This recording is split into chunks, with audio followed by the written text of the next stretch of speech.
ప్రకాశించినందున వారు మిక్కిలి భయపడిరి. అయితే ఆ దూత భయపడకుడి, ఇదిగో ప్రజలందరికీ కలగబోవు మహా సంతోషకరమైన సువర్తమానము నేను మీకు తెలియజేయుచున్నాను. దావీదు పట్టణమందు నేడు రక్షకుడు మీ కొరకు పుట్టి ఉన్నాడు. ఈయన ప్రభు అయిన క్రీస్తు. దానికిదే మీ కానవాలు. ఒక శిశువు పొత్తిగుడ్డలతో చుట్టబడి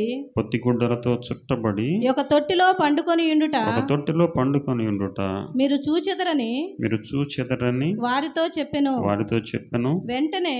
వెంటనే పరలోక సైన్య సమూహము ఆ దూతతో కూడా నుండి సర్వోన్నతమైన స్థలములలో దేవునికి మహిమయు ఆయనకిష్టులైన మనుష్యులకు భూమి మీద సమాధానమును కలుగునుగాక అని దేవుని స్తోత్రము చేయుచుండెను. చాలా చిన్న ప్రార్థన చేద్దాం. వాక్య ధ్యానాన్ని మీద మీకు వందనాలు చెల్లిస్తున్నాం. మరొక సంవత్సరం మేము మీ యొక్క జన్మదినాన్ని ప్రభు జరుపుకొనడానికి మాకు ఇచ్చినటువంటి సమయానికే మీకు స్తోత్రం చెల్లిస్తున్నాం. అలనాడు మీరు మా కోసం జన్మించినటువంటి ఆ యొక్క రోజును మరొక సంవత్సరం మేము మన్నం చేసుకోవడానికి మీరు ఎందు నిమిత్తం ఈ లోకానికి రావలసి వచ్చిందో నైనా దేవాతి దేవుడువు, సర్వాధికారివి, సర్వోన్నతుడవు, సకల సృష్టికి ఆరాధభూతుడైనటువంటి మా ప్రభువు ఒక పసిబాలుడిగా ఎందుకు జన్మించవలసి వచ్చిందో అయ్యా, ఆ మాటలు మేము జ్ఞాపకం చేసుకోవడానికి మీకు సహాయం చేయండి. చదువుకున్న లేఖన భాగంలో నుండి నైనా మీరు మాకు అందించవలసిన మాటలను మేము నేర్చుకోవడానికి, ఆ ప్రకారంగా మేము జీవించడానికి, మీ యొక్క పుట్టుక యొక్క ఉద్దేశాన్ని మేము గుర్తెరగడానికి, దాన్ని మనస్సును ఉంచుకొని ముందుకు సాగడానికి మీకు సహాయం చేయండి. నన్ను మీ సులువు చాటును మరుగుపరచండి. సమస్తము క్రమంగాను మర్యాదగాను మీ నామానికి మహిమకరముగా నీ బిడ్డలమైన మా అందరికీ ఆశీర్వాదకరంగా జరిగించి సమస్త ఘనత మహిమ ప్రభావాలు ఆరోపించుకోమని త్వరగా రానున్న యేసుక్రీస్తు నామమున ప్రార్థించి వేడుకుంటున్నాం తండ్రి, ఆమేన్. ప్రియమైన దేవుని బిడ్డలారా, చాలా సంతోషకరమైనటువంటి రోజు. ప్రభు యొక్క పుట్టుకను గురించి మనం క్రిస్మస్ మనందరం కూడా జరుపుకుంటూ ఉన్నాం. మనందరమే కాదు, ప్రపంచవ్యాప్తంగా ఉన్నటువంటి అన్ని దేశాల్లో ఉన్నటువంటి ప్రజలు ఈ యొక్క ప్రభు యొక్క జన్మదినాన్ని జరుపుకుంటున్నటువంటి ఒక మంచి రోజు. ఈ సంవత్సరం కూడా 2023 సంవత్సరం కూడా మనం ప్రభు యొక్క జన్మదినాన్ని మన గృహాల్లో, మన వ్యక్తిగత జీవితాల్లో, మన సంఘాల్లో జరుపుకోవడానికి ప్రభు మన మీద కృప ఉంచి మరొకసారి ఆయన గురించి ధ్యానం చేయడానికి అవకాశం ఇచ్చారు. కొద్ది నిమిషాలు వాక్యాన్ని మనం ధ్యానం చేద్దాం. చదువుకున్నటువంటి లేఖన భాగం మనందరికీ పరిచితమైనటువంటిది. అనేక సార్లు మనం చదువుతూ ఉన్నాం, వింటూ ఉన్నాం. క్రిస్మస్ అనగానే మనకి మాటలు మనకి గుర్తొస్తూ ఉంటాయి. అయినప్పటికీ మరొక సంవత్సరం వాటిని మరొకసారి మనం గుర్తు చేసుకుందాం, వాటిని మరొకసారి పునఃపరిశీలన చేసుకుందాం, విన్న వాటిని మన్నం చేసుకుందాం. 2వ అధ్యాయంలో రాసినటువంటి మాటలు మనం చూస్తూ ఉన్నాం. 9వ వచనం, ప్రభు దూత వారి యొద్దకు వచ్చి నిలిచెను. ప్రభు మహిమ వారి చుట్టూ ప్రకాశించినందున వారు మిక్కిలి భయపడరి. అయితే ఆ దూత భయపడకుడి, ఇదిగో ప్రజలందరికీ కలుగబోవు మహా సంతోషకరమైన సువర్తమానము నేను మీకు తెలియచేయుచున్నాను. దేవుని యొక్క పుట్టుక, సర్వసృష్టికర్త అయినటువంటి దేవాతి దేవుడు పరలోకమును విడిచి భూలోకమున మానవ రూపిగా జన్మించినటువంటి ఆ సందర్భాన్ని దేవదూతలు ఒక మంచి సువర్తమానము, వర్తమానము అంటే సమాచారం, సువర్తమానం అంటే మంచి సమాచారం. సో కనుక ఒక మంచి సమాచారాన్ని ఆ అరణ్యంలో లేక మైదానాల్లో గొర్రెలు కాసుకునేటువంటి గొర్రెల కాపర్లకు తెలియచేసినట్లుగా మనం చదువుకున్నాం. ఆ దూతను చూసి వారు భయపడినట్లుగా గ్రంథంలో మనం చదువుతాం. అయితే ఈ వచన భాగంలో ఉన్నది ఏంటంటే, ప్రజలందరికీ కలగబోవు మహా సంతోషకరమైన సువర్తమానము. ఆ ప్రజలలో మనం కూడా ఉన్నాం కనుక ఇది మనకు సంబంధించినటువంటి ఒక మంచి సువార్త, మంచి వార్త అని చెప్తున్నాడు. సో ఆ మాటలు గొర్రెల కాపరుల గురించి మనందరికీ తెలుసు. ఆ మాటలు వినిన వెంటనే వాళ్ళు దాన్ని నమ్మారు. నమ్మి తమ గొర్రెల మందలను అక్కడే విడిచిపెట్టి వెళ్ళిపోయారు. చాలాసార్లు మనం సంవత్సరం వెంబడి సంవత్సరం క్రిస్మస్లు జరుపుకుంటూనే ఉన్నాం, కానీ గొర్రెల కాపరులు బహుశా నాకు తెలిసినంత వరకు బహుశా అంతకుముందు వాళ్ళు ఎప్పుడు కూడా దేవుని గురించి విని ఉండరేమో అనుకుంటా ఉన్నాను నేను. వాళ్ళు ఎప్పుడు మందిరాలకు వెళ్ళిన వాళ్ళు కాదేమో అనుకుంటాను. కనుక అటువంటి వారు దేవుని యొక్క మాటలు, దేవుని దూత యొక్క మాటలను వెంటనే అంగీకరించారు. అయితే చాలాసార్లు క్రిస్మస్ విషయంలో ప్రభు మన కోసమే జన్మించారు అని, ఆదివారపు ఆరాధనలో మనం ఆరాధన చేసేటప్పుడు ఆయన పాత్రలో చేయి వేసే సమయంలో ఆయన మన కోసమే జన్మించారు అని అంటే కొన్నిసార్లు మనం నమ్మటం లేదేమో అనిపిస్తుంది. వారందరూ కూడా వెంటనే బయలుదేరి వెళ్ళిపోయారు. క్రిస్మస్ అంటే మొదటిగా మనం ఆలోచించాల్సింది దేవుని యొక్క మాటను. రాత్రి వేళ నేను మరొక ప్రదేశానికి వెళ్ళాను. అప్పుడు దైవజనులు చెప్తున్నారు, ఆ మాట దేవుని మాటను గుడ్డిగా నమ్మేయటమే. అది కొద్దిగా వేరే రకంగా మీకు అర్థం వస్తుందేమో, కానీ దేవుడు చెప్పాడు అని అంటే, ప్రభువు మాట్లాడారు అని అంటే దాన్ని అవునా కాదా, మంచా చెడా అనేటువంటి ఆలోచన లేకుండా ఆచరించటం అనేటువంటిది క్రైస్తవ జీవితానికి ప్రాముఖ్యమైంది. ఎందుకు ప్రాముఖ్యమైంది అని అంటే, వాళ్ళకి మునుపెన్నడూ వారు ఎరగలేదు. ఒకవేళ దేవదూతను వాళ్ళు మునుపు చూస్తుంటే భయపడేవాళ్ళు కాదు. ప్రకాశవంతమైనటువంటి వెలుగును చూచి వాళ్ళు ఎందుకు భయపడ్డారంటే, సహజంగా చెప్తూ ఉంటారు, రాత్రులు దయ్యాలు వస్తున్నాయేమో, అలా అనుకున్నారేమో, అందుకే భయపడ్డారేమో అని. ఏది ఏమైనప్పుడు కూడా ఎప్పుడైతే ప్రభువు యొక్క సువర్తమానము వాళ్ళు విన్నారో, ఆ సువర్తమానమును వెంటనే వాళ్ళు విన్నారు. వినిన దాన్ని ఏం చేశారంటే, వాళ్ళకి ఏదైతే గుర్తు చూపించారో అక్కడికి వాళ్ళందరూ వెళ్ళారు. వెళ్ళటం మాత్రమే కాదు, ఆయన దర్శించుకున్నారు. ఆయన దర్శించుకోవడం మాత్రమే కాదు, తిరుగు ప్రయాణంలో అందరికీ ప్రచురం చేస్తూ ఉన్నారు. ఈ 4 మాటలు సరిపోతాయి మనకి క్రిస్మస్కి. ఆయన మాట వినవలసినటువంటి వారమై ఉన్నాం మనం. సో ఎన్ని సంవత్సరాలు క్రిస్మస్లు జరుపుకుంటున్నప్పటికీ కూడా చదువు లేనటువంటి వారు, జ్ఞానము లేనటువంటి వారు, విద్య లేనటువంటి వారు ప్రభువు మాటకు లోబడ్డారు. ఇక్కడ క్రిస్మస్లో మనం ఆలోచించవలసిన విషయం దేవుని మాటను నమ్మడమే. అది కష్టమా నష్టమా అనేటువంటి విషయం ఆలోచించి దాన్ని లెక్కలు వేసుకునేటువంటిది కాదు. రాత్రి దైవజనులు చెప్పిన మాట ఏమిటంటే, గుడ్డిగా నమ్మేయటమే. సో ఆ గుడ్డిగా వాళ్ళు నమ్మేశారు, తమ మందలను విడిచిపెట్టేసి వెళ్ళారు. ప్రజలందరికీ కలగబోయే సువర్తమానం మాకెందుకు సార్, మేము ఎక్కడో అడవుల్లోనో పొలాల్లోనో మైదానాల్లోనో గొర్రెలు మేపుకునే వాళ్ళకి మాకేం సంబంధం అనుకోలేదు వాళ్ళు. ఈ ప్రజలందరిలో వాళ్ళు కూడా ఉన్నామన్న విషయం వాళ్ళు అర్థం చేసుకున్నారు. మరొకటి, పరలోకం నుండి దేవుని దూత మా కోసమే వచ్చాడు, ఫస్ట్ సమాచారం మాకే అందించారనేటువంటి విషయాన్ని వాళ్ళు అంగీకరించారు.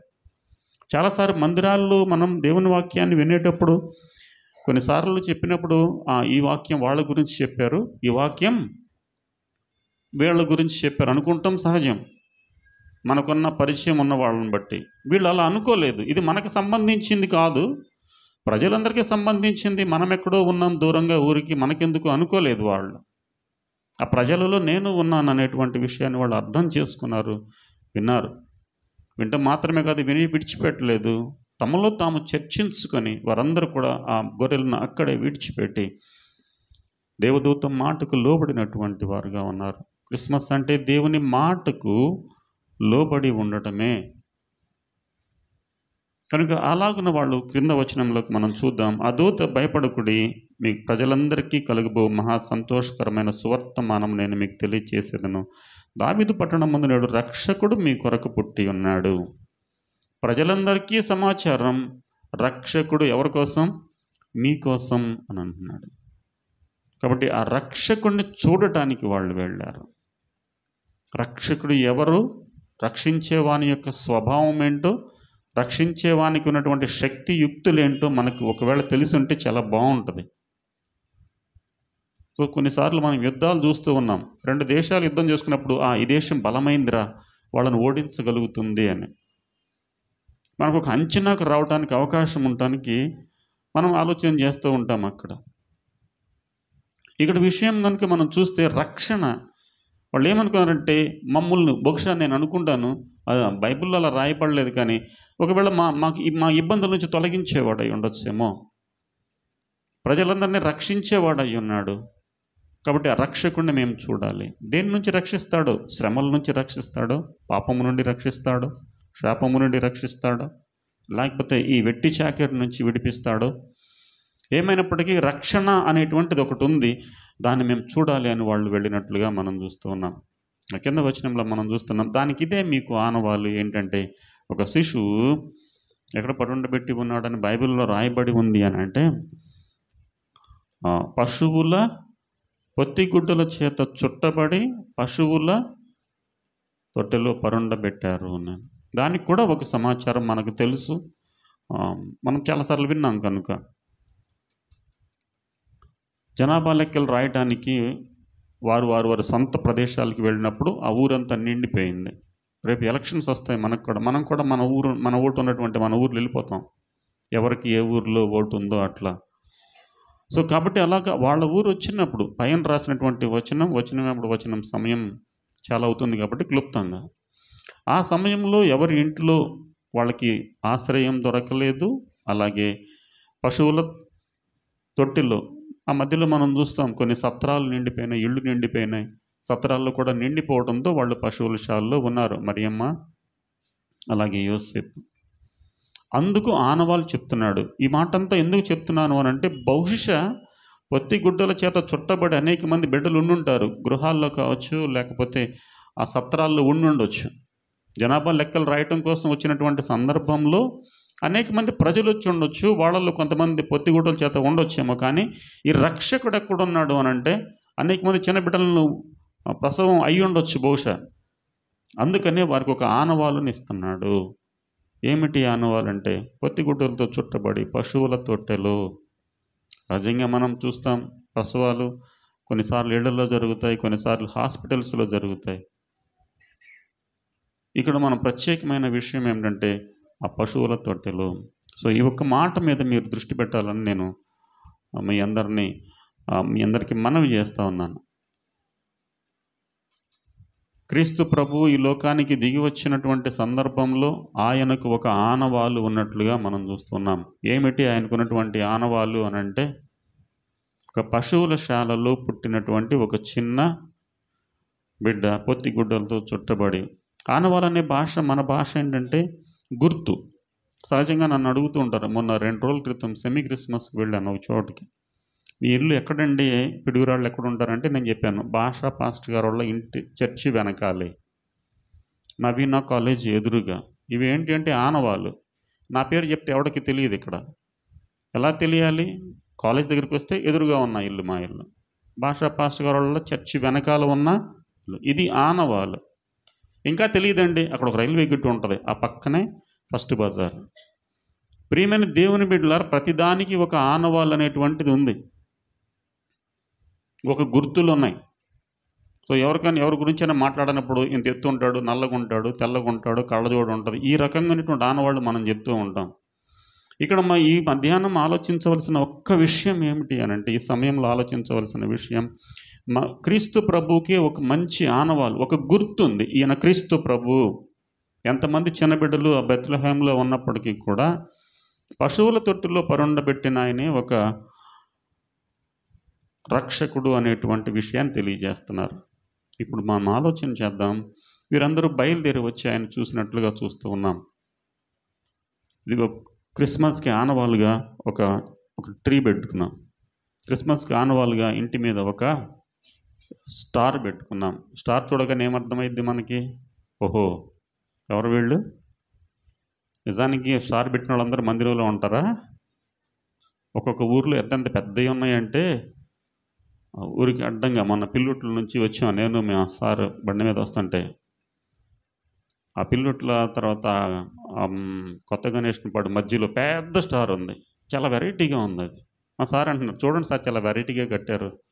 నేను అన్నాను, సార్ ఈ స్టార్ కట్టిన వాళ్ళందరూ మందిరంలో ఉంటారంటారా అనుకున్నాం, బండి మీద వస్తాం మేము.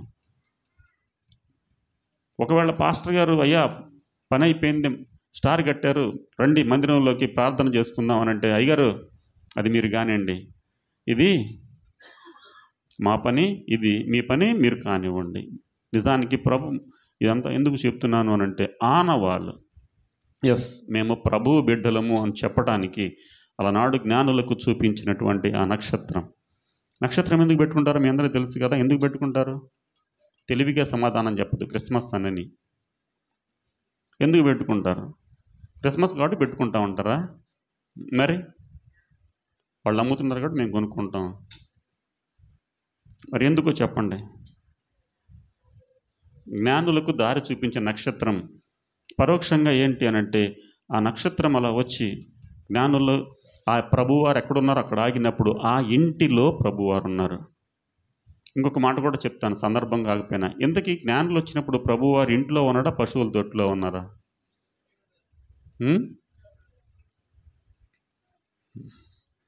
ఏమన్నా చెప్తే చెప్పిపోవు కానీ ప్రశ్నలు వేయబాకండి అంటారా? రైట్. మత్తయి సువార్తల మాట ఉంటుంది, మీరు వెళ్ళి చదవండి అని నేను చెప్తే. ఇప్పుడు కాదు, బుక్ తీయబాకండి. ఇంటికి వెళ్ళిన తర్వాత మీ బైబిల్ మీ దగ్గర ఉంటుంది, 2వ అధ్యాయంలో ఉంటుంది, చూడండి ఎక్కడున్నారు అనేటువంటిది. రైట్. కాబట్టి మన పాఠంలోకి వచ్చేస్తాను. చాలా క్లుప్తంగా చిన్న మాట మీ దృష్టికి తీసుకొస్తాను. ఒక ఆనవాళ్ళు ఉంది ఇంటి మీద, నక్షత్రం చూడగానే. గతసారి కూడా చెప్పాను మీకు, షాపింగ్కి వెళ్తాం మనం, బయట చిన్న పశువులతోటి పెట్టేస్తే ఎవరాళ్ళు సేపు సంక్రాంతికి వెళ్తే అక్కడ అవి కూడా ఉంటాయి. వాళ్ళు షాపింగ్ కోసం పెట్టుకుంటారు, వాళ్ళు మంచిగా సేల్స్ జరగాలని, తప్పేం కాదు, వ్యాపారం చేసుకోవాలి కాబట్టి. కానీ అలా కాదు, ఒక ఆనవాళ్ళు అనేటువంటిది ఉండటం అనేటువంటిది ప్రాముఖ్యమైన విషయం. మీ అందరికీ కోపం వచ్చే ప్రశ్న, మీకేమైనా ఆనవాళ్ళు ఉందా? క్రీస్తు ప్రభు బిడ్డలని నాకేమైనా ఆనవాళ్ళు ఉందా? పౌలు భక్తుడు అంటున్నాడు, క్రీస్తు యొక్క గుర్తులు నా శరీరంలో ఉన్నాయి. నన్ను చూస్తే ఎవరు గుర్తు రావాలి? క్రీస్తు భగవానుడే గుర్తు రావాలి. స్టార్ పెట్టుకున్నంత మాత్రాన మనం క్రైస్తవులం అని అనిపించుకుంటామేమో కానీ క్రీస్తు బిడ్డలం కాదు. ఆ డిఫరెన్స్ని మనం చూద్దాం. స్టార్ పెట్టుకోవచ్చు, కొత్త బట్టలు వేసుకోవచ్చు, నేను కూడా వేసుకున్నాను, పండగ కదా మరి. రైట్. ఇవన్నీ చేయొచ్చు, కానీ ఆ పండుగలో క్రీస్తు భగవానుడు ఉన్నాడా లేడా అనేటువంటి దాన్ని ఆలోచించేద్దాం. ఇందాక చెప్పాడు మాస్టర్ గారు, క్రిస్మస్ అంటేనే ఆరాధన, క్రైస్ట్ మాస్. కనుక క్రీస్తు యొక్క ఆరాధన, క్రీస్తుని ఆరాధించటం. సో ఈ ఒక్క మాట మీ దృష్టికి తీసుకొస్తున్నాను. ఇప్పుడు మీకు ఆనవాలంటే ఏంటో అర్థమైంది. కొన్ని గుర్తులు అనేటువంటివి ఉన్నాయి. కనుక ప్రభు అంటున్నాడు, నేను ఈ లోకానికి వచ్చి ఒక ఆనవాలుగా ఉన్నాను. ఎవరికి అంటే నశించిన దాన్ని వెతకి రక్షించటం కోసం. ఇవి క్రీస్తు ప్రభువుని చూడాలంటే మనం ఏం చూపిస్తాం? ఫేస్ ఎలా ఉన్నా కానీ 2 చేతుల్లో గాయాలు, 2 కాళ్ళల్లో గాయాలు, డొక్కలో కనుక గాయం ఉంటే ఏమంటాం? దేవుని యొక్క స్వరూపము సంబంధించినటువంటి ఒక బొమ్మ అనేటువంటిది. ఇది ఒక ఆనవాళ్ళు. ఆయన చేతుల్లో 2 చేతుల్లో 2 కాళ్ళల్లో ఉన్నాయి. మరి దేవుని బిడ్డలైనటువంటి వారికి కూడా ఒక ఆనవాళ్ళు కావాలి అని అంటున్నాడు. ఆ ఆనవాళ్ళ గురించి ఒక్క మాట మీ దృష్టికి తీసుకొని వస్తాను, చూడండి. యెహోషువ గ్రంథంలోకి ఒకసారి చూద్దాం, చూడండి. యెహోషువ గ్రంథం 2వ అధ్యాయము 12వ వచనం. నేను మీకు ఉపకారం చేసేతను గనుక నిజమైన ఆనవాళ్ళను ఇచ్చి, నేను మీకు ఉపకారం చేసేతను గనుక మీరును నా తండ్రి ఇంటికి ఉపకారం చేసి నాకు నిజమైన ఆనవాళ్ళను ఇచ్చి, నా తండ్రియు నా తల్లియు నా అన్నదమ్ములను నా అక్క చెల్లెంటను వారికి కలిగిన ఉన్నవారందరూ చావకుండా బ్రతకనిచ్చి రక్షించున్నట్లుగా దయచేసి యెహోవా తోడని ప్రమాణం చేయుడనెను. కాబట్టి రక్షకుడు అనేటువంటి మాట మీకు దృష్టికి తీసుకొచ్చాను. అది బాగా అర్థమవటం కోసం ఈ వచనాన్ని మనం చూద్దాం. రక్షకుడు ఇక్కడ మనం చూద్దాం. ఒక్క నిమిషం అలా ఉంచండి దాన్ని. దీని గురించి కొద్ది చిన్న వివరణ తర్వాత మళ్ళీ అక్కడికి వెళదాం. ఇక్కడ చూస్తున్నటువంటి మాట, ఇశ్రాయేలీయులు ఐగుప్తు దేశంలో నుండి, చాలా కొద్ది మాటలే, రాత్రంతా తెల్లవారుజాము దాకా ఉండుంటారు. చాలా క్లుప్తంగానే ముగించేస్తాను నేను. ఒక్క సంఘటన, అంతకంటే ఎక్కువ చెప్పను. తెలుసు నాకు ఇంటి దగ్గర ఏమేమి వెయిట్ చేస్తూ ఉన్నాయో, కాబట్టి ఏమి కంగారు పడుతుంది, నేను కూడా త్వరగా ముగిస్తాను. ఒక్క సంఘటన. కాబట్టి ఇశ్రాయేలీయులు ఐగుప్తు దేశంలో మొదలుకొని ప్రయాణమై వస్తూ యెరికో పట్టణం దగ్గరకు వచ్చారు.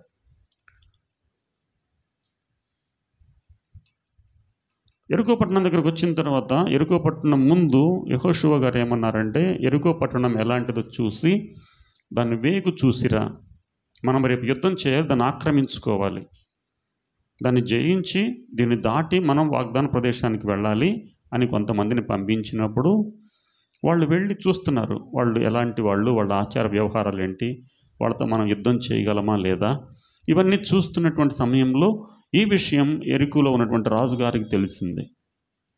ఆయన ఏమన్నారంటే, అరే మన దేశాన్ని వేగు చుట్టానికి వచ్చారట, వాళ్ళని పట్టుకొని రండి చెరసాల్లో వేద్దాం అని తమ సైనికుల్ని పంపించినప్పుడు ఈ స్త్రీ రాహాబు అనేటువంటి ఈ స్త్రీ ఏం చేసిందంటే, ఆ దేశాన్ని వేగు చుట్టానికి వచ్చిన వాళ్ళని తన ఇంట్లో దాచిపెట్టుకుంది. మన దేశం మీదకి ఎవరైనా యుద్ధానికి వస్తే వాళ్ళు మరి దాచిపెడతారా మీ ఇంట్లో? ఏమి, ఇది మన దేశం కాబట్టి కదా, మన దేశం కాదు. మన మన మన ఊరి మీదకి ఎవరన్నా వస్తున్నారంటే ఊరుకుంటామా మనం? అస్సలు ఊరుకోం. పోనీ వాళ్ళని మనకు చేత కాదు కానీ లేకపోతే మనం కూడా ఫైటింగ్ చేయడానికి ఇష్టపడతాం. కానీ ఈమె ఎందుకు దాచిపెడుతుందనే విషయం ఒకసారి చూద్దాం. ఈమె అన్యురాలై ఉన్నది. ఆమె నివసించేటువంటి ఆ యెరికో పట్టణం మొత్తం నాశనం చేయటానికి వచ్చిన వాళ్ళని దాచిపెడుతుంది కదా. తమ అనుసరించేటువంటి దేవుడు కాదు, తమ ప్రాంతంలో ఉన్నటువంటి దేవుడు కాదు, కానీ తమ ప్రాంతాన్ని ఆక్రమించటాని కోసం, నాశనం చేయటం కోసం వచ్చినటువంటి వేగుల వారిని ఆమె దాచిపెట్టింది. ఎందుకు అనే మాట బైబిల్లోనే చదువుదాం ఒక్కసారి. 10వ వచనం, యెహోషువ 2:10. మీరు ఐగుప్తు దేశంలో నుండి వచ్చినప్పుడు మీ ఎదుట యెహోవా ఎర్ర సముద్రపు నీరుని ఎలాగూ ఆరిపోచేసెనో, యొర్దాను తీరముననున్న అమోరీయుల 2 రాసులైన సీహోనునకును ఓగుకును మీరేమి చేసితురో అనగా, మీరు వారిని ఎలాగూ నిర్మూలన చేసితురో ఆ సంగతి మేము వింటిమి. మేము వినినప్పుడు మా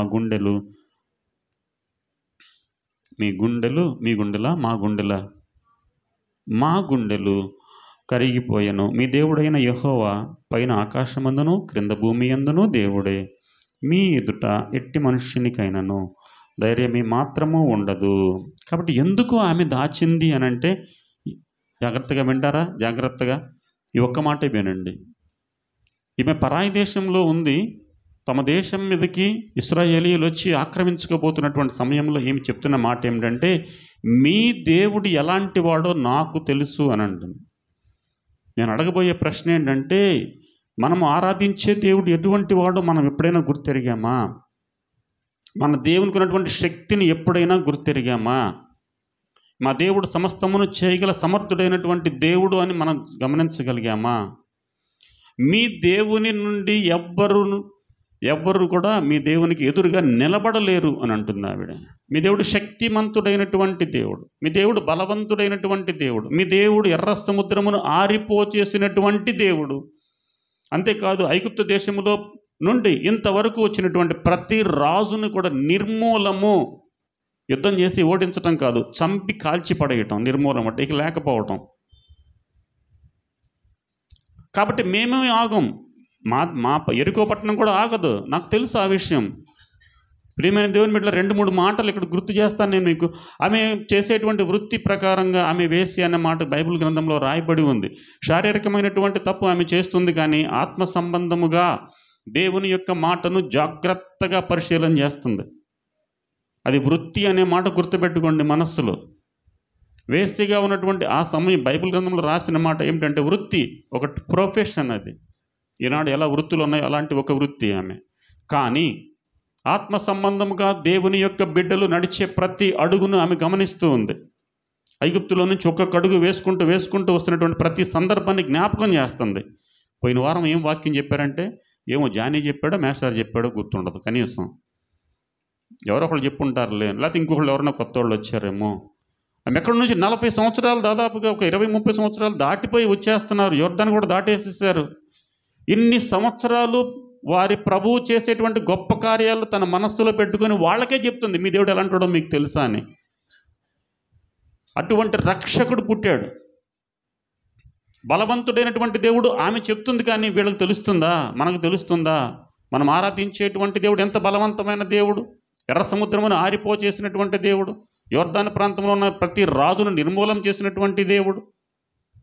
ఆ దేవుడు నీ కోసం జన్మించినటువంటి విషయాన్ని, మన దేవుని యొక్క శక్తిని మనం గ్రహించలేనటువంటి పరిస్థితుల్లో ఉండే ఎన్ని క్రిస్మస్లు చేసుకున్నా ప్రయోజనం ఏమీ లేదు. కొన్నిసార్లు ఇబ్బందిగా అనిపిస్తుందేమో కానీ నేను గతసారి కూడా చెప్పాను, అంతకుముందు వారంలో చెప్పాను, చిన్న చిన్న వాటికే భయపడిపోవటం, ప్రతిదానికి పరిగెట్టుకొని పారిపోవటం. మా దేవుడు చేయగల సమర్థుడైన దేవుడు, 600 ఇంతే ఉంటాను అని మనం స్థిరముగా నిలబడలేనటువంటి పరిస్థితుల్లో మనం ఉన్నాం. రక్షకుడు ఉన్నాడు అనేటువంటి విషయం మనం మర్చిపోతూ ఉన్నాం. ఆదివారం మందిరానికి వెళ్తాం, చాలా వందల వేల లక్షల ప్రసంగాలు వింటాం, ఇక్కడ వింటాం, రేడియోలో వింటాం, టీవీలో వింటాం, ఎన్ని చోట్ల వింటాం. కానీ దాని యొక్క శక్తిని ఆశ్రయించలేని వారు. ఈమెంటుంది మీ దేవుడు ఎలాంటి దేవుడు అంటే మామూలు దేవుడు కాదండి. మీ దేవుడు ఎర్ర సముద్రమునే ఆర్పివేసినటువంటి, లేక ఆరిన నేలగా చేసినటువంటి దేవుడు కనుక మీ దేవుడు మాటలు విన్నప్పుడు మా గుండెలు కరిగినాయి అన్నారు. ప్రియమైన దేవుని బిడ్డలారా, దేవుని మాటలు విన్నప్పుడు మన గుండె ఎప్పుడైనా కరిగిందా? ఇంత శక్తివంతుడైనటువంటి దేవుడు నేను ఆరాధిస్తున్నాను అనేటువంటి విషయం, ఇంత శక్తివంతుడైనటువంటి దేవుడు, ఇంత బలవంతుడైనటువంటి దేవుడు, ఈ సర్వ సృష్టికర్త అయినటువంటి దేవుడు ఎందుకు ఈ భూలోకానికి దిగి వచ్చాడు అనే విషయం అర్థమవుతుందా? ఏమంటుంది? మీ దేవుడు రక్షించేటువంటి దేవుడు. ఐగుప్తు మొదలుకొని ఇదిగో ఎరుకో ముందు వరకు వచ్చే వరకు మీ ఎదురు ఎవడో నిలబడలేకపోయాడు, నిలబడరు కూడా తర్వాత కూడా. అంతటి రక్షకుడు మీతో ఉన్నాడు కాబట్టి డెఫినెట్గా ఎరుకో పట్టణం కూడా మీరు నాశనం చేసేస్తారు. కాబట్టి మీరేం చేస్తారంటే, నేను మీకు ఉపకారం చేశాను కాబట్టి ఆ కారణము చేత మీ దేవుని బట్టి మిమ్మల్ని నేను కాపాడాను. ఒకవేళ నేను కాపాడకపోయినా రేపొద్దున ఏం జరుగుద్ది అని అంటే, డెఫినెట్గా ఎరుకో పట్టణాన్ని నేను కాపాడకపోయినా ఎరుకో పట్టణం నాశనం అవటం గ్యారంటీయే. ప్రియమైన దేవుని బిడ్డలారా, అక్కడ నుంచి ఐగుప్తు నుంచి బయలుదేరిందాక ఇక్కడ నుంచి వచ్చే వరకు వచ్చినటువంటిది అంతా కూడా మనం మరొక మాటలో మీ దృష్టి తీసుకో. ధర్మశాస్త్రమును అవపోసన పట్టి ఉన్నటువంటి ఆమె గ్రంథాన్ని ఎంత బాగా, ఆనాటికి బైబిల్ రాసి ఉండబడలేదు కానీ ప్రతి విషయాన్ని జ్ఞాపకం చేసుకుంటుంది, ప్రతి సందర్భాన్ని గుర్తు చేసుకుంటూ ఉంది. బైబిల్లో ఎన్నిసార్లు బహుశా ఆమె ఆ గ్రంథం ఇంకా చదవక ముందే ఆయన చేసిన కార్యాలు ఎక్కడ పెట్టుకుంది? తన మనస్సులో ఉంచుకుంది. స్టెప్ బై స్టెప్ జరుగుతుంది చెప్తుంది. అక్కడ అలా జరిగింది, యోర్దాన్ దగ్గర ఇలా జరిగింది, మారా దగ్గర అది జరిగింది, ఏలీము దగ్గర ఇది జరిగింది, బండలో నుంచి నీళ్ళు వచ్చినాయి, సమస్తము చెప్తుంది. ఎంత గొప్ప దేవుడు మీకున్నాడు. మీ దేవుడు చేసిన కార్యాలు వింటే మా గుండెలు కరిగిపోయినాయి అన్నాయి. కానీ 40 సంవత్సరాల పాటు ఆ దేవుని యొక్క సంరక్షణలో నడిచిన వాళ్ళకి గుండెలు కరగటం కాదు కదా. అందుకని ఇర్మియా గ్రంథంలో అంటున్నాడు ఆయన, రాతి గుండెను తీసివేస్తాను. మనం అంటాం కదా, ఎదుటి వాళ్ళని గురించి మాట్లాడేటప్పుడు చాలాసార్లు అంటూ ఉంటారు, రాహాబ్ అనే ఆ పని చేసింది, ఈ పని, అది వృత్తి. కానీ ఆమె చేసినటువంటి ఆత్మ సంబంధమైన మైకులో మనకి వినబడదు. ఆత్మ సంబంధంగా దేవుని యొక్క బిడ్డలు నడిచే ప్రతి అడుగును తన హృదయంలో పెట్టుకుంది. ఈ సమయంలో ఆలోచన చేద్దామా? అటువంటి గొప్ప రక్షకుడు పుట్టినటువంటిది. ఇశ్రాయేలీయుల్ని ఐగుప్తు దేశంలో నుండి కనాను ప్రదేశానికి ఒక క్షణంలో పంపించలేడా గొప్ప దేవుడు? సూర్యుడిని, చంద్రుడిని, ఆకాశాలు, నక్షత్రాన్ని, సమస్త సృష్టిని మాట చేత చేసిన దేవుడు ఇశ్రాయేలీయుల్ని ఇక్కడికి వెళ్ళునుగాక అంటే వెళ్ళిపోతారు, కన్ను మూసి తెరిసేలోపు వెళ్ళిపోతారు. కానీ ఎందుకు అని అంటే ఆయన అంటున్నాడు, నా మంచితనమంతా మీకు చూపిస్తాను, నేను నా శక్తి అంటే మీకు చూపిస్తాను, నేను సమస్తము చేయగల దేవుడని మీకు తెలియాలి. అలా చేసేస్తే ఏముంది? ఇలా మాయమంత్రాలు చేసేస్తే ఏముంది ఒక క్షణంలో? అది కాదు. మీ దేవుడు ఎంత శక్తివంతుడు, మీ దేవుని కార్యాలు విన్నప్పుడు మా గుండెలు కరిగిపోయినాయి అనే మాట ఆవిడ మాట్లాడుతూ ఉంటుంది. కాబట్టి నాకు ఉపకారం చేసి ఒక చిన్న ఆనవాళ్ళు ఇవ్వండి, నన్ను రక్షించండి. నేను మీకు ఉపకారం చేశాను, మిమ్మల్ని రక్షించాను, మీ దేవుడు మిమ్మల్ని రక్షిస్తాడు. కాబట్టి ఆ ధైర్యముతో నేను మిమ్మల్ని రక్షించాను కాబట్టి నీవు ఏం చేస్తారంటే, నన్ను, నా తండ్రి కుటుంబాన్ని, నా తల్లి కుటుంబాన్ని, ఇలా చెప్పుకుంటూ పోతే బోల్డ్ అంత ఉంటుంది. మనమైతే ఏమంటాం? ఎవడట్లా పోతే నాకెందుకు, నేను మీకు సాయం చేశాను కాబట్టి నన్ను ఒక్కడనే బతికిచ్చు, లేకపోతే మా అమ్మ తరఫునే బతికిచ్చు, మా నాన్న తరఫునే బతికిచ్చు, లేకపోతే ఇంకెవడు అవసరం లేదు. ఎంత విశాలమైనటువంటి హృదయం ఎక్కడి నుంచి వచ్చిందంటే, దేవుని గ్రంథాన్ని అనుదినము కూడా, గ్రంథం అప్పుడు రాయబడలేదు కానీ ప్రతి విషయాన్ని మనస్సున ఉంచుకున్నటువంటి స్త్రీగా ఆమెను మనం చూస్తూ ఉన్నాం. అమ్మంటుంది, కాబట్టి నాకు నిజమైన ఆనవాళ్ళు ఇవ్వండి అయ్యా. మీరు రేపో మాపో వస్తారు, వచ్చినప్పుడు ఈ పట్టణం నాశనం చేస్తారు, నేను మీకు ఉపకారం చేశాను కాబట్టి మీరు నన్ను రక్షించండి. వాళ్ళు అంటున్నారు, వాళ్ళు ఏమంటున్నారు? ఎస్, నీవు మాకు ఉపకారం చేసావు. బహుశా వాళ్ళు అనుకుంటారు, నిజమేనా, మన దేవుడు ఇన్ని కార్యాలు చేశాడా, అన్ని కార్యాలు చేశాడా, మనం మర్చిపోయాంరా, మన జీవితంలో కూడా దేవుడు గొప్ప కార్యాలు చేస్తూనే ఉన్నాడు. కానీ మనం అయిపోయిన 2 రోజుల వరకు మంచి గ్రాటిట్యూడ్తో ఉంటాం. తర్వాత 3వ రోజు మళ్ళీ మర్చిపోతాం. మళ్ళీ చిన్న కష్టం, మాకు అసలు ఏం చేశాడు ఆయన నమ్ముకున్న కాడి నుంచి మమ్మల్ని ఏం చేశాడు, ఉన్నవి అమ్ముకోవటమే, ఇలాగున మాట్లాడుతూ ఉన్నాం. కానీ ఉంటుంది ఒకసారి షడ్రక్ మేషక్ అబేద్నెగోలను చూడండి. మంటల్లో వేసేటప్పుడు వాళ్ళు అంటున్నారు, మా దేవుడు మీ చేతిలో నుండి మమ్మల్ని రక్షించుటకు సమర్థుడైనటువంటి దేవుడు. ఒకవేళ కాపాడకపోయినా నీకు మాత్రం నమస్కారం చేయము. ఇట్లాంటి ధైర్యం ఉంటుందా? ఎందుకు లేదు అని అంటే ఆయన ఎలాంటి వాడో మనకి ఇంకా తెలియట్లేదా? ఆదివారం వచ్చి వెళ్ళిపోతూ ఉన్నాం, క్రిస్మస్లు చేసుకుంటూ ఉన్నాం, నూతన సంవత్సరాలు చేసుకుంటూ ఉన్నాం ఆయన శక్తిని. అందుకని పౌలు గారు రాస్తూ ఉన్నాడు, పైనికి భక్తి గల వారే వలె ఉన్నారు, దాని శక్తిని ఆశ్రయించినటువంటి ఈ తరము వారు అని అంటున్నాడు. ఆయన శక్తి గురించి ఎవరో చెప్తే మనకు తెలియాలా? మన చేతులు దైవ గ్రంథం ఉంది, వారం వారం మందిరానికి వెళ్తూ ఉన్నాం, సభలు అట్లా పాల్గొంటున్నాం. మమ్మంటుంది, మీ దేవుడు గొప్ప దేవుడయ్యా, గుండెలు కరిగిపోయినాయి, మీరు నన్ను రక్షించి నాకు ఒక ఆనవాళ్ళు ఇవ్వమంటుంది. క్రీస్తు ప్రభుకు ఒక ఆనవాళ్ళు ఉంది కదా. ఏంటి ఆనవాళ్ళు? పొత్తి గుడ్డల చేత చుట్టబడి ఉన్నటువంటి ఈయన రక్షకుడు. ఆమె గుర్తు ఎరిగింది అక్కడ, ఈయన రక్షకుడు. గుర్తుపెట్టుకోవాలి ఈ మాట, ఆయన మిమ్మల్ని రక్షించేవాడు అనే మాట అక్కడ చదివాం కదా మనం. రక్షింపనట్లుగా, రక్షించినట్లుగా, చావకుండా 13వ వచనం 3వ లైను, యెహోవా తోడని ప్రమాణం చేయడం, చావకుండా బ్రతకనిచ్చి రక్షించున్నట్లుగా దయచేసి యెహోవా తోడనే. ప్రియమైనటువంటి దేవుని బిడ్డలారా, దేవుని యొక్క మాటలు అంగీకరించకుండా ఉంటాయి. ఎందుకు జన్మించాడో తెలుసా? నేను రక్షించటం కోసం, నన్ను రక్షించటం కోసం, సమస్త మానవాళిని వారి పాపముల నుండి విడిపించి పరలోకానికి చేర్చటం కోసం. తను సృష్టించినటువంటి మనిషి తను సృష్టించిన విధంగా లేకుండా, తనతో పాటు ఉండకుండా, దేవునితో ఉండకుండా మార్గము తప్పిపోయి నరకానికి వెళ్ళిపోయినటువంటి మనిషిని రక్షించటం కోసం సర్వసృష్టిని వాక్కు చేత చేసినటువంటి దేవుడు తానే నరావతారిగా ఈ లోకానికి వచ్చాడు. ఎందుకు రావాల్సి వచ్చిందంటే, నీవు నేను చేసినటువంటి పాపము, అపరాధము, ఆదాము దగ్గర నుంచి ఆయన వచ్చేవరకు చేసేవారు ప్రతి వారి పాపము నిమిత్తమై ఆయన వచ్చింది. క్రిస్మస్ అంటే మనకు గుర్తొచ్చేది ఒక స్టార్, ఒక కొత్త బట్టలు, ఒక కేక్, ఒక మంచి బిర్యానీ. కానీ నేను చేసిన అపరాధాల కోసమే ఆయన చనిపోవటానికి వచ్చాడు. రేపు మీరు చచ్చిపోతారంటే వరకు మీకు ఆ మాట అంటేనే భయం కదా. ఒక వారం రోజులు టైం పెట్టి పలానా రోజు నువ్వు చచ్చిపోతావు అంటే నిద్రపోతావా? ఇంకా అంతకుముందే పోతాం ఇంకా టెన్షన్తో, గుండె జబ్బులు అయ్యి వచ్చేసి కదా. ఆయన పుట్టింది దేనికి అంటే తనకు తెలుసు. నేను వచ్చింది దేనికి అని అంటే, విపరీతం ప్రజలందరి యొక్క పాపములు నా మీద వేసుకొని భరించలేనటువంటి ఆ బాధను భరించి చచ్చిపోవటానికి వచ్చాను. నేను ఒక క్షణంలో చచ్చిపోయేది కాదు, కొన్ని గంటల పాటు విపరీతమైనటువంటి వేదన, బాధ అనుభవిస్తూ శరీరంలో ఒక్కొక్క రక్తబొట్టు వెళ్ళిపోతూ చివరి రక్తబొట్టు వరకు వెళ్ళిపోయే వరకు నరకం అనేటువంటి దాన్ని ప్రత్యక్షంగా చూసేటువంటి మరణం పొందటానికి వచ్చాడు ఆయన. మన క్రిస్మస్ అనగానే ఫస్ట్ నవంబర్ నుంచే బట్టలు కొన్నారా, పప్పలం చేసుకుందాం, కేక్, మంచి విషయం, ఇవన్నీ ఉండాలి. అయితే అందులో క్రీస్తు ప్రభువును లేకపోతే కనుక ఇంక గొప్ప విషయం చెప్పమంటారా?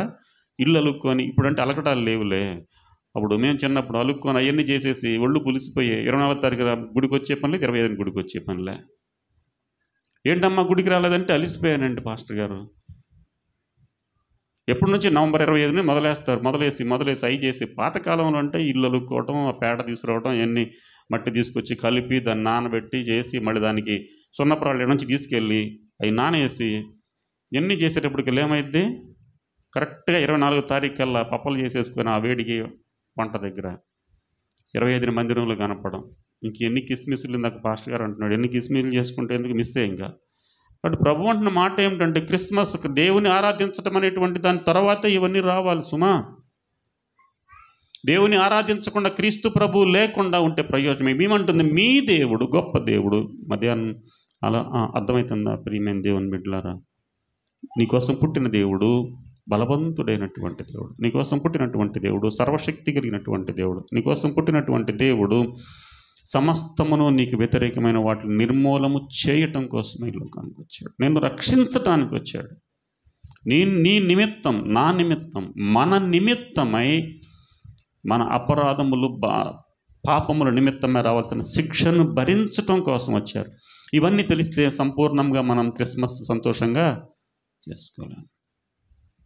అమ్మో, నేను చేసినటువంటి దానికోసమైనా వచ్చింది, నా పాపము నిమిత్తమేనా, నా అపరాధాల నిమిత్తం చనిపోవటానికి వచ్చి. ఆయనకి తెలుసు. ఆయన అంటున్నాడు, ప్రభువా నీ చిత్తమైతే ఈ గిన్నె నాది నుంచి తీసివేయి. రూపాంతరం అనేటువంటి కొండ మీదకి వెళ్ళినప్పుడు యోహాను పేతురు గారిని తీసుకొని వెళ్ళినటువంటి సమయంలో వాళ్ళు మాట్లాడింది దేనికి అంటే, తను మరణం సమీపిస్తున్నటువంటి సమయంలో తన మరణమును గురించి మాట్లాడుతున్నారు. తను ఎలాగూ శ్రమ పొంది బాధపడి మరణించాలనేటువంటి విషయం మాట్లాడుతున్నారు. పుట్టిన క్షణం నుంచి ఆయనకి తెలుసు, నేను మరణించడానికే ఇక్కడికి వచ్చాను. ఆ మరణం ఎవరి కోసం అంటే, నా కోసం కాదు, సమస్త మానవాళి నిమిత్తమై అని అంటున్నాడు. ఆ రక్షకుడు పుట్టాడనే మాటను వాళ్ళు నమ్మారు. ఇప్పుడు ఏమంటుంది, మీ దేవుడు రక్షించే దేవుడు కాబట్టి 2 మాటలు గుర్తుపెట్టుకుందాం. గ్రంథాన్ని ప్రతిసారి చదువుతూ ఉంది. దేవుడు ఏం చెప్పాడో దాన్ని మనసులో పెట్టుకుంది. గ్రంథం అంటే మరలా మీరు అనుకోవద్దు, అప్పటికి రాయబడలేదు, కానీ ప్రతి విషయం వింటా ఉంది. ఇశ్రాయేలు బయలుదేరారు, అక్కడికి వచ్చారు. ఫరో రథంలో అన్నీ కూడా ఆ సముద్రంలో పడిపోయినాయి. వీళ్ళు మాత్రం 6 నెలలు నడిచారు. యోర్దాను వచ్చారు. యోర్దాను కూడా కాళ్ళకు నీళ్ళు అంటకుండా నడిచేసి బయటకు వచ్చేసారు నదిలో నుంచి. ఇన్ని జరిగినాయి. చూస్తూ ఉంది. అవన్నీ మననం చేసుకుంటుంది. ఇది మనకేం తెలియచేస్తుందంటే, నిత్యము దేవుని యొక్క వాక్కును లేక ధర్మశాస్త్రము మరొక మాటలో మనం చెప్పాలంటే దాన్ని చదువుతూ మనం ఉండాల్సిన అవసరం. కాబట్టి ఆ మాటతో ముందుకు వెళదాం. చూడండి, ఆ తర్వాత జరిగిన సంఘటన వచనం వెంబడి వచ్చిన సమయం కాదు కనుక ఆ తర్వాత వాళ్ళు వచ్చారు. ఇశ్రాయేలీయులు వచ్చిన తర్వాత వాళ్ళు వెళ్ళేటప్పుడు అన్నారు, ఇదిగో ఒక చిన్న తొగరు దారం నీకు ఇస్తున్నాను అని చెప్పారు. ఒక దారం, ఈ దారం తీసుకొని నువ్వు మీ ఇంటి కిటికీ కట్టు. ఈ ఇంటి కిటికీకి నువ్వు కట్టినప్పుడు నీ ఇంట్లో నువ్వు అన్నావు కదా, నువ్వు మీ నాన్నగారు వాళ్ళ తరపు వాళ్ళందరూ, మీ అమ్మగారు తరపు వాళ్ళు, మీ అన్నయ్యలు అక్కయ్యలు తమ్ముళ్ళు చెల్లెళ్ళు అందరూ కూడా ఈ ఇంట్లో ఎంతమంది అయితే ఉంటారో వాళ్ళు రక్షించబడతారు. ఈ ఇంట్లో నుంచి బయటకు నువ్వు వచ్చినా సరే మాకు సంబంధం లేదు. ఆ ఇంట్లో ఎంతమంది అయితే ఉంటారో వారు మాత్రమే రక్షించబడతారు. వారిని మేమేమీ చేయము. కానీ పొరపాటున నువ్వు బయటకు వచ్చినా కానీ ప్రయోజనమేమీ ఉండదు. జాగ్రత్త సుమా అని చెప్పారు. ప్రియమైన దేవుని బిడ్డలారా, దేవుని మాట నమ్మినటువంటి ఆవిడ వెంటనే వాళ్ళు అలా వెళ్ళగానే ఇలాగా దారాన్ని కట్టేసుకుంది కిటికీకి కనపడేలాగా వెళ్ళారు. ఇశ్రాయేలీయులు వెళ్ళి వేగు చూసిన వారు యెహోషువ గారితో చెప్పారు. యెహోషువ గారు ఇలా జరిగిందండి, మనం ఒక ఇంటిని ఇలా చేసిందంటే యెహోషువ గారు అందరికీ చెప్పాడు, అయ్యా మనం యుద్ధానికి వెళ్తున్నాం, ఎర్రని తొగరు దారం ఎక్కడైతే ఉందో ఆ ఇంటిని ఎవ్వరూ ముట్టకూడదు సుమి, ఆ ఒక్క ఇంటిని మనం వదిలిపెట్టాలి. బయట ఉన్న వాళ్ళు మీ ఇష్టం అనంటే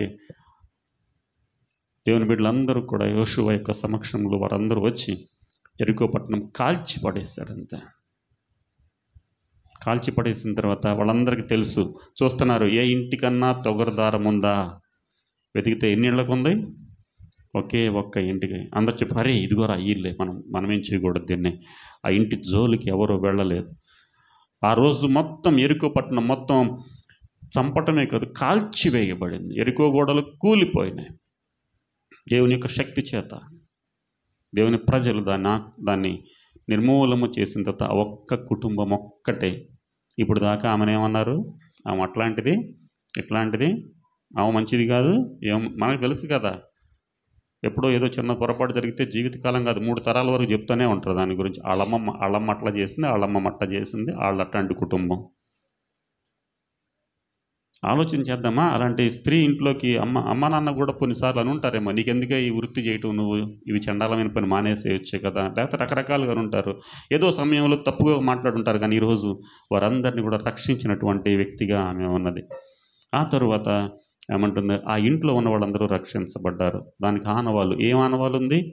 తొగరు దారం అనేటువంటి ఒక ఆనవాళ్ళు ఉంది. క్రీస్తు ప్రభు పుట్టినప్పుడు ఉన్నటువంటి ఆనవాళ్ళు ఏంటంటే, పొత్తిగుడ్డల చేత చుట్టబడి ఒక పశువుల తొట్టిలో పరుండబెట్టబడి ఉన్నాడు. ఇశ్రాయేలీయులు యెరికోలో ఉన్నటువంటి ఆ గృహము, తొగరు దారము ఉన్నటువంటి కుటుంబము లేక మనుషులు ఎంతమంది ఉన్నారో ఆ ఇంట్లో వాళ్ళందరూ రక్షించబడ్డారు. మనకు కూడా అలాగనే యుద్ధం రాబోతా ఉంది. మీరు అనుకున్నట్టు పక్క దేశం నుంచి ఇంకో దేశం నుంచే కాదు. సాతాను మన మీద యుద్ధం ప్రకటించాడు. సాతాను మనందరినీ జయించాడు. సాతాను యొక్క సైన్య సమూహంలో ఉన్నట్టు వారందరినీ కూడా తీసుకెళ్ళి నరకంలో వేయటానికి. ప్రభు అంటున్నటువంటి మాట ఏమిటంటే, నీ జీవితానికి ఆనవాళ్ళు ఉందా?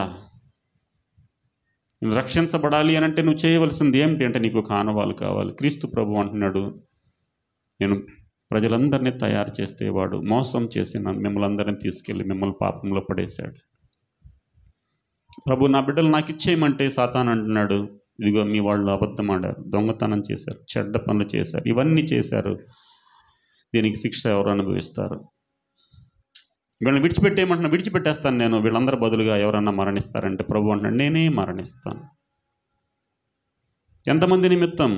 ప్రజలందరి నిమిత్తం నేనే మరణిస్తాను. ఎలా మరణిస్తావు? దేవుడు కదా? లేదు లేదు, నేను ఏ మనుషులు పాపం చేశారో అదే రూపాన్ని నేను సంతరించుకుంటాను. ఈ సర్వ సృష్టిని చేసింది నువ్వే కదా, అయినా పర్వాలేదు. సృష్టికర్త నువ్వే కదా, అయినా పర్లేదు. నా ప్రజలందరినీ నేను రక్షించుకోవాలి కాబట్టి నా దేవత్వాన్ని నేను విడిచిపెట్టేస్తున్నాను. ఒక పసిబాలుడిగా మనుషులు ఎలాగ పుట్టి పెరిగి పెద్దవాళ్ళయ్యారో అలాగే నేను ఈ లోకంలో పుడతాను. అయితే ఆయన దేవుడు కనుక, పవిత్రుడు కనుక కన్యమర్య గర్భమును జన్మించినటువంటి రోజు ఎందు నిమిత్తమో తెలుసా? మన నిమిత్తమై మరణించటానికి, మనల్ని పరలోకము చేర్చడానికి. మరణించటమే కాదు, మరణిస్తే పెద్దగా చెప్పాల్సిన విషయం లేదు. మరణించి సమాధి చేయబడి 3వ రోజున తిరిగి లేచి పరలోకానికే తెంచి ఆయన అన్నమాట, నేను ఉండే స్థలములో మీరు కూడా ఉండులాగన. ఎంత గొప్ప విషయమో చూడండి. సర్వశక్తి కలిగినటువంటి దేవుడు మనందరినీ తన వాక్కు చేత, సర్వ సృష్టిని వాక్కు చేత చేసి మనిషిని మాత్రం తన చేత్తో చేసినటువంటి దేవాతి దేవుడు తానే మనిషి రూపంలో ఈ లోకానికి వచ్చి మన ప్రజలందరి యొక్క పాపమును పరిహరించి ఈ లోకానికి పసిబాలుడుగా జన్మించినటువంటి సందర్భాన్ని జ్ఞాపకం చేసుకుంటున్నాం. ఎందుకు వచ్చాడు అని అంటే ఆయన ఉండే స్థలములో మనం ఉండాలని ఆయన ఇష్టపడుతున్నాడు. ఒక మనుషులు కాస్త బాగా డబ్బున్న వాళ్ళ ఇంటికి వెళ్తే, అబ్బా ఇల్లు భలే ఉంది కదా, అప్పుడప్పుడు హోటల్స్కి వెళ్ళినప్పుడు ఏదో 1-2 రోజులు, అబ్బా భలే ఉంది హోటల్, ఇక్కడే ఉండిపోతే బాగుంటుంది, మన ఇల్లు కూడా ఇలా ఉంటే బాగుంటుంది అనిపిస్తూ ఉంటుంది. మనుషులు కట్టినటువంటి ఇళ్ళు, మనుషులు కట్టినటువంటి హోటల్స్. కానీ దేవాతి దేవుడు నివసించేటువంటి ప్రదేశంలో నిన్ను నన్ను ఉంచటం కోసం ఈ లోకానికి దిగొచ్చాడు. మనం ఆయనతో, ఆయన అంటున్నాడు ప్రకటన గ్రంథంలో అంటున్నమాట, ఎవడైనను నా స్వరము విని తలుపు తీసిన ఎడల నాతో కూడా అతనితో కూడా నేను మీ ఇంటికి వచ్చి భోజనం చేస్తే పెద్ద గొప్ప విషయం ఉందా? మీరు మా ఇంటికి వస్తే ఏముంటుంది? మహా పెడితే బిర్యానీ పెడతారు, లేదా నేనంతే అంతకంటే ఏం పెడతాం? బంగారు నగర్లో రోడ్లన్నీ బంగారుమయం. ప్రభువు సర్వ సృష్టికర్త నివసించేటువంటి ప్రదేశంలో నిన్ను ఉంచడం కోసం ఆయన జన్మించాడు. నేను ఉండే స్థలంలో మీరును ఉండులాగా, మీరు ఇక్కడ వద్దు, రండి, నేను ఎక్కడ ఉంటున్నాను అక్కడే ఉండడం కోసమని ఆయన పరలోకం నుండి దిగి వచ్చి ఒక నరావతారిగా వచ్చాడు. క్రీస్తు ప్రభుకి ఒక ఆనవాలు ఉంది. ఇక్కడ ఉన్నటువంటి ఈ రాహాబు అనేటువంటి స్త్రీకి ఒక ఆనవాలు ఉంది. ఆనవాళ్ళని బట్టి తను రక్షించుకుంది. ఈరోజు నీకు ఒక ఆనవాలు కావాలి. ఏంటి ఆనవాలు అంటే, క్రీస్తు ప్రభుని యొక్క రక్తములో నీ యొక్క పాపములు కడుక్కోవాలి. ఆ కట్టబడినటువంటి ఆ ఇల్లు ఏంటి అంటే స్థానిక సంఘమే. సంఘములో ఉన్నటువంటి వారిని, అలాగని అందరూ వచ్చిన వాళ్ళని కాదు, మళ్ళీ మీరు వేరే రకంగా అర్థం చేసుకున్నారు. ఆయన రక్తములో పాపములు కడుగబడి, పాపములు క్షమించబడి, సంఘములో చేర్చబడి, ఆయన పాత్రలో చేయి వేస్తూ ఆయన రాకడ కోసం ఎదురు చూస్తున్నటువంటి వారు ఎవరైతే ఉన్నారో వారు ఆ ఇంటిలో ఉన్న వారితో, ఆ గృహము సంఘముతో సాదృశ్యమైనది. ఈ ఎర్రని తొగరు దారము మన ప్రభు అయిన యేసుక్రీస్తు వారి యొక్క రక్తానికి సాదృశ్యమైంది. ఆయన రక్తంలో కడగబడినావా? ఎలాగైతే రాహాబ్ అనేటువంటి స్త్రీ ఎలాగైతే తన కుటుంబాన్ని, నిజానికి ఆమె ఏంటి, ఆమె వృత్తి వేరే, కానీ మనం మంచివారం కాదు, కానీ ఆయన రక్తంలో శుద్ధీకరించబడిన తరువాత, పవిత్రులుగా చేయబడిన తరువాత ఆయన ఉండేటువంటి స్థలములో మనల్ని కూడా ఉండడానికి తీసుకొని రాబడుతున్నాం. ఉంటావా? మనం అనుకుంటున్నాం రాహాబు లాంటి స్త్రీ లాంటి ఆ తొగరదారం ఎవరింట్లో చూసుకుంటున్నారా, లేనిపోయింది. అలా కాదు, అదే స్థానిక సంఘం. సంఘములో ఉన్నావా? సంఘములో ఉన్నావంటే కాదు. అప్పుడప్పుడు పాస్టర్ గారు అంటూ ఉంటారు, అనేది ఏముంది, మీకు కోపం రాకూడదు, పండుగ రోజు మీకు కోపం తెప్పేయటం ఎందుకని. పండుగ రోజు వచ్చేవాళ్ళు వచ్చే ఆదివారం కనపడతారంటే మమ్మల్ని ఎవరిని ఇప్పుడు అనవసరం కదా, ఈ వారం వచ్చే వారం మాట్లాడకూడదు ఎట్లాంటి అన్నీ కదా. కాబట్టి ఏమంటున్నాడంటే, సంఘంలో రక్షించబడి మారు మనస్సు పొంది ఆయన రక్తములో కడగబడాలి అని అంటున్నాడు. చివరి మాట మీ దృష్టికి తీసుకొస్తాను. ప్రియమైన దేవుని బిడ్డలారా, ఎలాగైతే యెరికో పట్టణం అంతా నాశనం అయిపోయిందో అలాగే ప్రపంచాన్ని, ఆయన యందు విశ్వాసం ఉంచిన వారిని ఈ ప్రపంచం నాశనం అయిపోతూ ఉంది. ఎవరైతే రక్షించబడ్డారో, ఎవరైతే తొగరు దారం కలిగి ఉన్నటువంటి ఇంట్లో ఉన్నారో వాళ్ళు ఎత్తబడతారు. ఆనవాళ్ళు నీకు లేనట్లయితే, మనం చదువుతాం క్రొత్త నిబంధనలో ఆయన అంటున్నాడు, గొర్రెపిల్లి వివాహానికి వెళ్ళినప్పుడు వస్త్రాలు లేకుండా వచ్చాడంట ఒకడు దొంగచాటుగా. అప్పుడప్పుడు అంటూ ఉంటారు, మా అమ్మ ప్రార్థన చేస్తుందిగా, మా అమ్మ చెంగు పట్టుకొని పోతాను నేను, మా నాన్న ప్యాంటు పట్టుకొని పోతాను. అలాగేం ఉండదు, ఎవడ వస్త్రం వాడికే ఉండాలి. వస్త్రం లేని వాళ్ళని బయట గెంటేయండి, ఇక్కడ ఏర్పును పళ్ళు కొరుకుతా ఉంటుంది అంటున్నాడు. దాని నుంచి రక్షించబడేది ఏమిటి అంటే దేవుని సంఘంలో ఉండటం. ఈ మాట ఒక్కటి మనసులో గుర్తుపెట్టుకోండి. ఆమె సంతతిలో నుంచి యేసు ప్రభు వారు వచ్చారు. ఎవరామె? వేశ్య అని రాయబడినటువంటి స్త్రీ శారీరకంగా ఆమె మాలిన్యం చెందిందేమో కానీ ఆత్మ సంబంధముగా యేసు ప్రభు దేవాతి దేవుడిని నమ్మింది. రక్షకుడు, సమస్తము చేయగలిగినటువంటి దేవుడు, మా గుండెలు కరిగిపోయినాయి, ఈ దేవుడిని నేను అంగీకరిస్తానని యేసు ప్రభుని లేక దేవాతి దేవుడైన యెహోవాని తను నమ్మినప్పుడు ఏమి జరిగిందంటే, తన తరువాతి తరము వెంబడి తరం చూసుకుంటూ వెళితే అదే తరములో క్రీస్తు ప్రభు జన్మించాడు. అందుకే ఇందాక మీకు గుర్తుపెట్టుకోమన్నాను, రక్షించేటువంటి వాడు ఆమె గర్భములో నుంచి వచ్చినటువంటి సంతతి ద్వారా వచ్చినటువంటి రక్షకుడు. ఎంత గొప్ప కనెక్షన్ ఉందో ఆలోచించండి.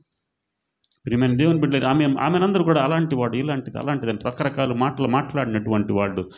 ఆ సంతతిలోనే క్రీస్తు జన్మించాడంటే ఎంత గొప్ప విషయం చూడండి. పొరపాటున మన ప్రాంతం వాళ్ళు మన ఊరోడు కలెక్టర్ అయ్యారనుకోండి, మనం కాలు ఎగరేస్తాం, మనకేం సంబంధం లేదు. మన ఊరోడు కలెక్టర్ అయితేనే లేకపోతే మినిస్టర్ అయితే అబ్బా మా ఊరోడు రా అంటాం కదా. ఒక ఎమ్మెల్యే గారు లేకపోతే కలెక్టర్ గారు మన ఊరిలో నుంచి ఉంటే మనకేం సంబంధం లేకపోయినా, కానీ ఏమేం చేస్తుందంటే తన గర్భము ద్వారా అలా అలా అలా వెళ్ళి కొన్ని తరాల తర్వాత క్రీస్తు ప్రభువు యేసుక్రీస్తు వారు జన్మించింది ఈమె యొక్క వంశావళిలోనే. బ్రతుకును మార్చుకుంటే దేవుడు నక్షత్రం ఆగిన చోట ప్రభు అన్నాడు.